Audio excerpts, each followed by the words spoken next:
We had aircon or hair dryers. Hair dryers.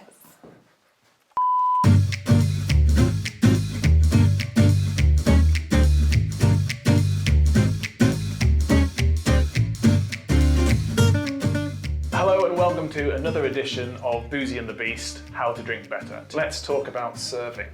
I have to say, one of the most interesting things I've learned about wine when I started learning about it, and it really helped me actually drink better, is temperature when it comes to serving a wine. You've probably heard that red wine should be served at room temperature, but that was a phrase that came about before we had things like aircon and central heating.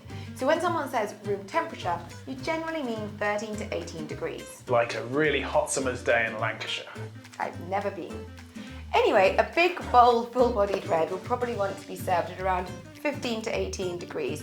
Something like this, something like a Cabernet Sauvignon or a Bordeaux or a Rioja or an Amarone or a Port, 15 to 18 degrees. But if you've got a light-bodied red, your Beaujolais or your Pinot Noir, then you'll probably, or your Valpolicella, you'll probably want to be serving it lightly chilled, about 13 degrees. You can pop it in the fridge for a few minutes before you serve it, have it in the fridge and then take it out before you serve it. What? I know, game changer. If you're hosting a dinner party, yes, and you put your wine in the fridge and you serve it to your guests, lightly chilled, and they make a fuss, send them to Boozy. But basically, if you chill your light reds, it's going to really make the most of those fresh fruit flavours, and that's really key in those style of wines. Whereas if you have a medium to full-bodied white, we're sort of thinking of a white burgundy here, then we really want to be serving it around 10 to 13 degrees. Unlike a more light-bodied white, like a Sauvignon Blanc, in which case you want to be serving that between 7 and 10 degrees. And then finally, you've got the sparkling and the sweet wines. Those want to be chilled the most. So a sparkling wine should be served between 6 to 10 degrees, and a sweet wine, obviously not a fortified like a port, which is room temperature, but a sweet dessert wine, you really want to chill that down to 6 to 8 degrees. That's really cool. But when are we getting to the pouring? That is the most important bit. You may have been in a situation, you turn up to a restaurant and you see 2, 3, 4, 5, 6, depending how posh the restaurant is, glasses in front of you, all slightly different shapes and sizes. Where do you start? That's a very good question. In general, there are many different types of wine glasses and there are many different sizes and makes, and people can get really quite finicky about what they're drinking. But generally, a wine glass, as opposed to a martini glass, will have a slightly tapered rim. This is to ensure that all those lovely aromas are being directed up to your nose. You're really getting maximum enjoyment about it. Now, the red wine is going to go... Okay, I don't think they noticed, it's all right. The red wine is going to be served in a slightly bigger glass. This is because of those tannins. Basically, you want the oxygen to slightly open up those tannins, those aromas and those flavours. You want to give that a good swirl.